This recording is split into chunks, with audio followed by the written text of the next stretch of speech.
Good evening बच्चों, कैसे हो आप लोग और कैसा चल रहा है आपका रिवीजन। तो इसी रिवीजन की सीरीज़ में हम जो चैप्टर कंप्लीट करने वाले थे वो था हमारा बायोटेक्नोलॉजी प्रिंसिपल एंड प्रोसेसेस। इसमें हम काफ़ी चीज़ें कुछ कवर कर चुके थे और आज हमें जो इसकी थर्ड प्रोसेसिंग थी उसको पढ़ना था, जिसमें हम कर रहे हैं amplification of gene of interest using PCR. Amplification करने का मतलब होता है मल्टीपल कॉपीज़ बनाना, और इस मल्टीपल कॉपीज़ को बनाने के लिए हम एक मेथड यूज़ करते हैं जिसको हम कहते हैं पीसीआर। और पीसीआर का फुल फॉर्म होता है पॉलीमरेज चेन रिएक्शन। इसमें इसका यूज़ जब हम करते हैं तो इसमें हमें दो सेट ऑफ एंजाइम लगते हैं, जैसे हम प्राइमर कहते हैं। और मतलब हमें दो प्राइमर लगते हैं ना, 2 सेट ऑफ प्राइमर्स लगते हैं और एक एंजाइम लगता है। और एंजाइम कौन सा लगता है? तो पॉलीमरेज।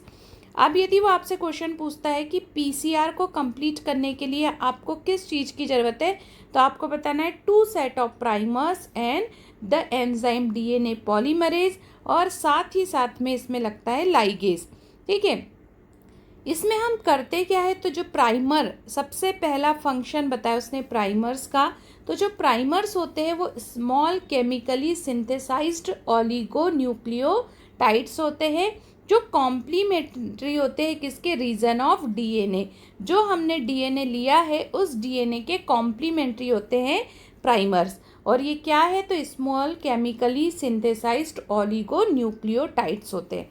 अब जो पीसीआर है उसकी कितनी स्टेप्स होती है, मोस्ट इम्पॉर्टेंट है, यहाँ स्टार मैंने लगा दिया है, क्योंकि जो पीसीआर होता है उस पीसीआर की हमेशा एक तो अभी इसी वाले पेपर में पूछा गया, जो 3 मई का पेपर था उसमें इसकी सीक्वेंस को अरेंज करने के लिए पूछा गया था। तो जो पीसीआर है उसमें सबसे पहला होता है डीनेचुरेशन, उसके बाद होता है एनिलिंग और फिर होता है एक्सटेंशन। अब है ये इम्पॉर्टेंट पॉइंट जहाँ पर मैंने लिख कर दिया है टेम्परेचर।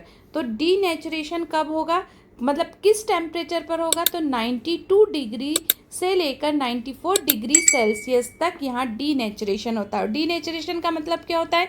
ये होते हैं डीएनए के 2 स्ट्रैंड, इन दोनों स्ट्रैंड को एक दूसरे से सेपरेट करना, वो कहलाता है डीनेचुरेशन। उसके बाद में होती है एनेलिंग। एनेलिंग का में जो टेम्परेचर लगता है वो हमें लगता है 50 degree Celsius to 65 degree Celsius तक। और जो एक्सटेंशन होता है, मतलब जो डीएनए की चेन को हम लॉन्ग करते हैं, उसके लिए जो टेम्परेचर लगता है वो लगता है 72 डिग्री सेल्सियस।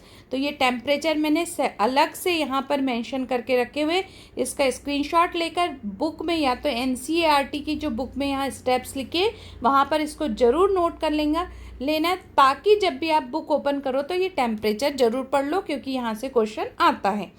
इसके बाद में हम नेक्स्ट चलते हैं, इसके जो स्टेप्स है उसमें एक्चुअल में होता क्या है। तो सबसे पहली बात है डीनेचुरेशन। और डीनेचुरेशन में हम क्या करते हैं? हीट देते हैं। और हीट किसको देते हैं? जो हमारा टारगेट डीएनए होता है उसको। और हाई टेम्परेचर पर टेम्परेचर कितना होना चाहिए? तो 94 डिग्री सेल्सियस होना चाहिए। अब हम डीनेचुरेशन कर क्यों रहे? तो हमें सेपरेट करना है। किस चीज़ को सेपरेट करना है? तो डीएनए के जो 2 स्ट्रैंड होते हैं उनको सेपरेट करना है, ताकि हम डीएनए का सिंथेसिस कर सके। और इसमें से जो एक स्ट्रैंड होता है वो किसकी तरह काम करता है? तो वो टेम्पलेट स्ट्रैंड की तरह काम करता है। तो ये है डीनेचुरेशन, सेपरेशन ऑफ या separate the strand of DNA. और कौन सा डीएनए? Target DNA. इसके बाद में करते हैं एनिलिंग। तो एनिलिंग में हमको क्या करना है? तो joining of the 2 primers, 2 primer को ज्वाइन करना है। कहाँ पर करना है? देखो 2 प्राइम होते हैं, एक होता है 5 प्राइम टू 3 प्राइम और एक होता है 3 प्राइम टू 5 प्राइम। तो हमें कहाँ पर एनिलिंग करना है? तो 3 prime end of DNA template, याद रखना टेम्पलेट पे करना है। तो हमें प्राइमर को यहाँ पर ऐड करना है कि कहाँ पर करना है? 3 प्राइम एंड पर करना है और टेम्पलेट स्ट्रैंड पे करना है। टेम्परेचर कितना होना चाहिए? तो 52 डिग्री सेल्सियस होना चाहिए। इसके बाद करते हैं एक्सटेंशन की। तो एक्सटेंशन में हमें पता है, हमें जो डीएनए की चैन होती है या स्ट्रैंड होता है उसको क्या करना है? लॉन्ग करना है। और लॉन्ग करने के लिए हमें क्या यूज़ करना पड़ेगा? न्यूक्लियोटाइड्स का यूज़ करना है। यानी हम एक्सटेंशन में ऐड क्या ऐड कर रहे हैं, न्यूक्लियोटाइड्स को ऐड कर रहे हैं to the primer using the, सबसे इम्पॉर्टेंट पॉइंट क्या यूज़ कर रहे हैं, डीएनए पॉलीमरेज, यानी एक्सटेंशन में हमें क्या लग रहा है, डीएनए पॉलीमरेज। और कौन सा, थर्मोस्टेबल डीएनए पॉलीमरेज, बहुत इम्पॉर्टेंट है, स्टार लगा लो, अंडरलाइन कर लो, हाईलाइट कर लो अपनी एनसीईआरटी में। थर्मोस्टेबल डीएनए पॉलीमरेज के प्रेजेंस में हम न्यूक्लियोटाइड्स को ऐड करते हैं और इसी का नाम क्या है, टॉक पॉलीमरेज। इसको हम क्या कहते हैं, टॉक पॉलीमरेज कहते हैं। फिर इम्पॉर्टेंट लाइन कि ये ऑब्टेन कहाँ से किया जाता है, तो बैक्टीरियम से, यानी बैक्टीरिया से। और कौन सा बैक्टीरिया, तो थर्मस एक्वेटिकस, किससे, थर्मस एक्वेटिकस से इसको हम यहाँ से आइसोलेट करते हैं। बहुत इंपॉर्टेंट है ये सारे पॉइंट्स। तो एक्सटेंशन में हम क्या कर रहे हैं, किस चीज़ को ऐड कर रहे हैं, सबसे पहला क्वेश्चन, किस चीज़ को ऐड कर रहे हैं, तो न्यूक्लियोटाइड्स को। क्या न्यूक्लियोटाइड्स को ऐड करने के लिए हमें किसी एंजाइम की नीड होती है, यस बिल्कुल होती है। कौन सा, थर्मोस्टेबल डीएनए पॉलीमरेज। और इसी थर्मोस्टेबल डीएनए पॉलीमरेज का जो नाम है वो क्या है, इसको हम कहते हैं टॉक पॉलीमरेज। किससे लिया जाता है, बैक्टीरिया से, वायरस से, प्रोटोजोअन से, फंगी से, तो याद रखना है बैक्टीरिया से। किस बैक्टीरिया से लिया जाता है, तो थर्मस एक्वेटिकस से। और इसको हम थर्मोस्टेबल क्यों कहते हैं, इसका रीज़न भी हमारी एनसीईआरटी में बहुत क्लियरली मेंशन्ड है कि इसको हम इसलिए कहते हैं क्योंकि ये हाई टेम्परेचर पर भी डीनेचरेशन नहीं होने देता और डबल स्ट्रैंड डीएनए का फॉर्मेशन कर देता है। इसका मतलब इसके ऊपर कोई हाई टेम्परेचर का भी इफेक्ट नहीं होता। देखो सेम यही लाइन एनसीईआरटी लिख के देती है, क्या, it remaining active in high temperature during the denaturation of double stranded DNA, यानी जब डीनेचरेशन होता है उस समय भी ये एज इट इज़ बना रहता है, जबकि वहाँ पर टेम्परेचर बहुत हाई होता है। Continuous replication, the DNA segment is amplified to a 1 million copies, मतलब एक बार में हम कितने डीएनए बना सकते हैं, 1 बिलियंस ऑफ कॉपी हम इसकी बना सकते हैं। The amplified fragment can be use to ligate with a vector for cloning. तो अब हमने जो ये बनाया है उसको हम वेक्टर की बॉडी में डाल देंगे और हम होस्ट की बॉडी तक इसको पहुंचा देंगे। अब यहाँ पर जो डायग्राम मैं आपको एक्सप्लेन करने जा रही हूँ, ये डायग्राम है हमारा एनसीईआरटी का। और आपको दिख रहा होगा कि मैंने यहाँ पर जो मेथड है उसके नाम नहीं लिखे और केवल यहाँ पर डाल दिया ए, बी और सी। इसको डालने का रीज़न ये था कि same as it is previous year में ये क्वेश्चन आया था और उसने आपसे ये पूछा था कि ए, बी और सी कौन सी स्टेप से इसको सेलेक्ट कीजिए। तो सबसे पहली होती है हीट। जब हम हीट करते हैं तो कौन सी स्टेप होती है, तो वो होती है डीनेचरेशन। डीनेचरेशन का मतलब क्या होता है कि दो स्ट्रैंड को एक दूसरे से हीट देकर सेपरेट करना। इसमें से जो एक स्ट्रैंड होता है उसको हम as a template strand use करते हैं। फिर क्या होता है, एनिलिंग। तो एनिलिंग में हम क्या करते हैं, तो हम प्राइमर्स को ऐड करते हैं और उसके बाद हमारी जो थर्ड स्टेप होती है वो होती है कौन सी, एक्सटेंशन की। तो इसमें हम क्या करते हैं, तो इसमें हम टॉक पॉलीमरेज का यूज़ करते हैं और न्यूक्लियोटाइड्स को ऐड करते हैं। और यहाँ पर फिर एक लाइन दी है जो मैं आपको ऊपर एक्सप्लेन कर चुकी हूँ कि एम्प्लीफिकेशन में हम 1 बिलियंस ऑफ कॉपी डीएनए की बना सकते हैं एक बार में। तो ये बहुत अच्छे से डायग्राम को भी आपको समझना है, कहाँ पर क्या आएगा, कहाँ प्राइमर लगेगा, कहाँ टॉक पॉलीमरेज होगा, ये भी आपको पता होना चाहिए। इसके बाद में जो फोर्थ हमारा पॉइंट है वो है insertion of recombinant DNA into the host body. मतलब हमने क्या किया, अब रिकॉम्बिनेंट डीएनए तो बना लिया, इस रिकॉम्बिनेंट डीएनए को हमें कहाँ पर, किसकी बॉडी में, होस्ट की बॉडी में इंसर्ट करना है। तो इसके लिए अब देखो हम क्या करेंगे। सबसे पहले जो सेल है, using any method that ligated DNA is introduced into recipient यानी होस्ट सेल ऑर्गेनिज्म। सबसे पहले हम क्या करेंगे, लाइगेट करेंगे, किसको, डीएनए को इंट्रोड्यूस करा देंगे रेसिपिएंट यानी होस्ट बॉडी के अंदर।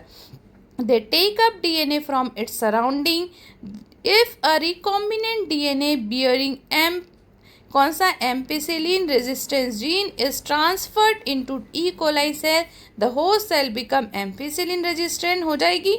इसके बाद में हम क्या करेंगे, transformed cell are spread on agar, जो हमारी एगरोस प्लेट होती है उस पे, और फिर वो उसको हम क्या कर देंगे, जो हमारा ट्रांसफॉर्म्ड है वो ग्रो कर जाएगा, और फिर हम इसको अनट्रांसफॉर्म्ड और ट्रांसफॉर्म्ड को एक दूसरे से अलग कर लेंगे, क्योंकि जो अनट्रांसफॉर्म्ड होते हैं वो डाई हो जाते हैं और जो ट्रांसफॉर्म्ड होते हैं वो हमें दिखाई देने लगते। तो ये हमने क्या कर दिया, होस्ट की बॉडी के अंदर इसको इंसर्ट करवा दिया। अब हमें क्या करना है, प्रोडक्ट को, बहुत सारे प्रोडक्ट को क्या करना है, ऑब्टेन करना है। तो इस प्रोडक्ट को ऑब्टेन हम किस फॉर्म में करते हैं, सबसे पहली बात तो ये है, तो हम इसको बनाते हैं डिज़ायरेबल डीएनए प्रोटीन। तो देखो हमने सबसे पहले क्या बनाया, डीएनए बनाया। इस डीएनए से हम क्या बनाएंगे, एमआरएनए बनाएंगे, और ये एमआरएनए हमें क्या बना कर देगा, ये हमें प्रोटीन बना के देगा, और यही प्रोटीन हमारा क्या है, प्रोडक्ट है। अब देखो इसको हम कैसे बनाएंगे, तो सबसे पहली बात इसने हमें बताया है the aim of recombinant DNA, फिर स्टार लगा लो। क्वेश्चन स्टेटमेंट बेस्ड क्वेश्चन यहाँ से बनता है। क्वेश्चन में स्टेटमेंट फर्स्ट यही दिया जाएगा कि रिकॉम्बिनेंट डीएनए टेक्नोलॉजी का एम क्या है, तो इसका एम है produce a desirable protein, protein बनाना।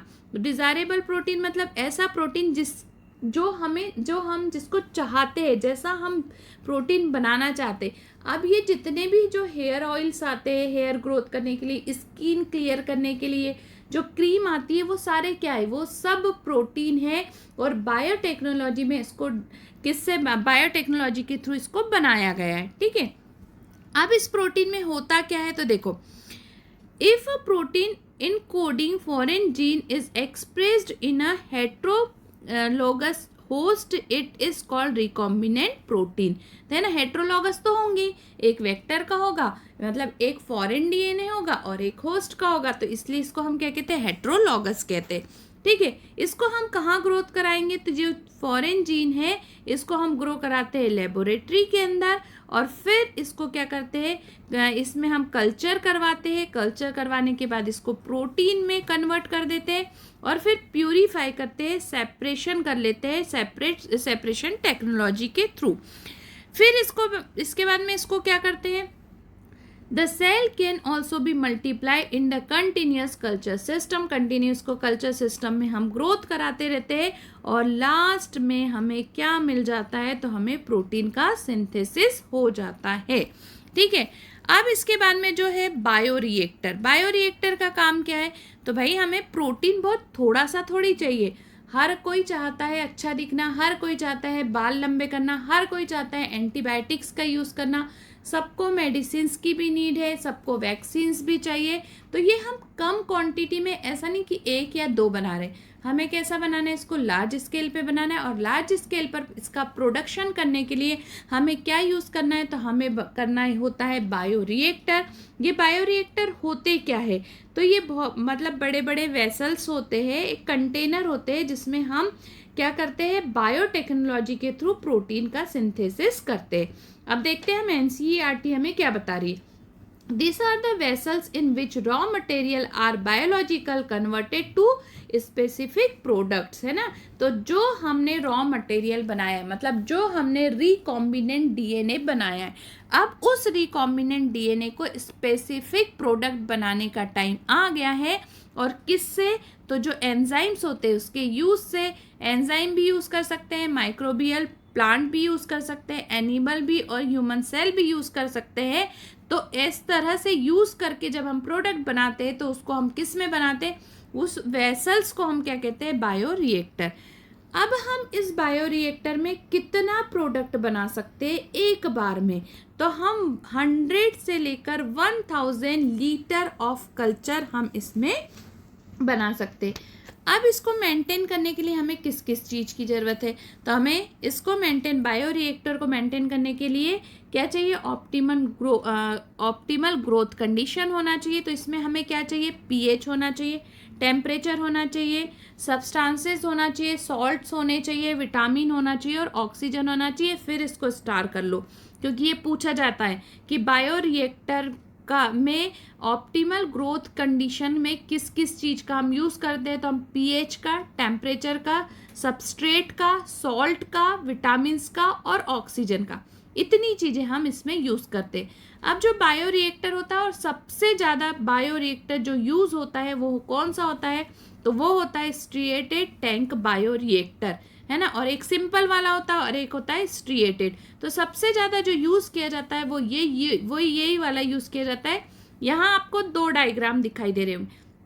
तो ये जो सबसे फर्स्ट वाला है ये होता है स्ट्रिएटेड टैंक बायोरिएक्टर और ये होता है सिंपल वाला। तो इसी का हम यूज़ करते हैं। अब इसमें देखो एक्चुअल में होता क्या क्या है। इट इज़ यूजुअली सिलेंड्रिकल, यानी साइज, शेप इसका कैसा है, सिलेंड्रिकल होता है, कर्व्ड होता है, फैसिलिटेट करता है किसको, मिक्सचर ऑफ रिएक्टर कंटेनर, है ना। अब इसमें क्या क्या होना चाहिए, क्या क्या लगा होता है, इसलिए जिसकी वजह से हम इसका यूज़ करते हैं। तो इसमें होता है सबसे पहले facilitate mixing and oxygen availability, हम इसमें आसानी से मिक्सिंग कर सकते हैं, इसमें ऑक्सीजन की अवेबिलिटी होती है। इसकी वजह से जो बबल्स है वो निकलते रहते हैं और जो ब्लेड है इसकी, ये देखो ये ऊपर की तरफ ये जो ब्लेड है ये इसको कंटिन्यूस घुमाते रहती है ना। तो अब इस बायोरिएक्टर में क्या क्या होना चाहिए, तो सबसे पहले यहाँ पर एलिगेटर सिस्टम लगा होना चाहिए, ऑक्सीजन डिलीवरी सिस्टम होना चाहिए, कंटिन्यूस ऑक्सीजन मिलती रहना चाहिए, फोम कंट्रोल सिस्टम यहाँ पर होना चाहिए, टेम्परेचर कंट्रोल सिस्टम होना चाहिए, पीएच कंट्रोल सिस्टम होना चाहिए और यहाँ पर सैम्पलिंग पोर्टल होना चाहिए। मतलब जो पीरियोडिक विड्रॉल्स है वो कंटिन्यू होते रहना चाहिए। यानी 2 इसमें आउटकम्स होने चाहिए। एक से हम जो भी मटेरियल है हमारा उसको रिएक्टर के अंदर डालेंगे और दूसरा जो होगा उससे हम इसको बाहर की तरफ निकालेंगे। तो आपको ज़्यादा इसमें बहुत ज़्यादा सोचने या समझने की ज़रूरत नहीं है, बस इतनी सी चीज़ याद रखो, ये वाला, ये जितने पॉइंट्स है बस यहीं से क्वेश्चन आता है। आप प्रीवियस ईयर के क्वेश्चन उठा के देख लो, इसके अलावा कहीं से भी आज तक क्वेश्चन नहीं पूछा गया। और हमारी बायोटेक्नोलॉजी एंड प्रिंसिपल का जो लास्ट है काम, यानी लास्ट स्टेप होती है वो क्या है, तो डाउन स्ट्रेनिंग प्रोसेस होती है। और डाउन स्ट्रेनिंग प्रोसेस का मतलब क्या है कि जो प्रोटीन आपने बनाया है वो ह्यूमन हेल्थ के लिए सही है या नहीं है, तो उसको प्यूरिफाई करना, उसको टेस्ट करना और टेस्ट करने के बाद में उसको मार्केट में लाना, ये हमारा क्या कहलाता है, इसको हम कहते हैं डाउन स्ट्रेनिंग प्रोसेस। अब इसमें देखो ये किस प्रिंसिपल पर काम करती है, it is a series of process such a separation and purification. ये पूछा जाता है कि डाउन स्ट्रेनिंग प्रोसेस किस पर काम करती है, तो separation and purification of products, है ना। बायोसिंथेसिस स्टेज में the product is formulated with suitable preservation, है ना। प्रिजर्वेटिव्स भी इसमें सुटेबल होने चाहिए। जैसे कि हम बहुत सारे जूसेस बना रहे, अब इस जूसेस में हम प्रिजर्वेटिव्स डालते, तो ये प्रिजर्वेटिव जो भी व्यक्ति इसका यूज़ कर रहा है उसको सुटेबल होना चाहिए। ऐसा हो सकता है कि पता चला जूस पीने के बाद उसको किसी तरह का रिएक्शन हो गया, तो ये सारी चीज़ें हमें पहले चेक करना है, उसके बाद में इसको हमको कहाँ लेकर आना है, मार्केट में। तो just for such formulation undergoes through clinical trial. सबसे पहले जो भी चीज़ हमने बनाई है उसको कहाँ पर भेजा जाता है, क्लिनिकल ट्रायल में भेजा जाता है, उसकी क्वालिटी को चेक किया जाता है, क्वालिटी कंट्रोल टेस्टिंग होती है और उसके बाद में इस प्रोडक्ट को मार्केट में लाया जाता है। तो ये हमारा चैप्टर था, कौन सा वाला, बायोटेक्नोलॉजी प्रिंसिपल एंड प्रोसेसेस। अब हम नेक्स्ट चैप्टर जो पढ़ने वाले हैं वो है हमारा बायोटेक्नोलॉजी एप्लीकेशन। इसमें हम पढ़ेंगे कि हम किस तरह से मेडिसिन में, किस तरह से एग्रीकल्चर में इसका यूज़ कर सकते हैं। तो मिलेंगे नेक्स्ट लेक्चर में। रिवीजन करते रहिए, MCQs लगाइए, NCERT को बार बार रीड करिए और इसी तरह से रिवीजन वाली सीरीज़ को देखते रहिए। चैनल को लाइक कीजिए, सब्सक्राइब कीजिए और अपने दोस्तों को शेयर कीजिए।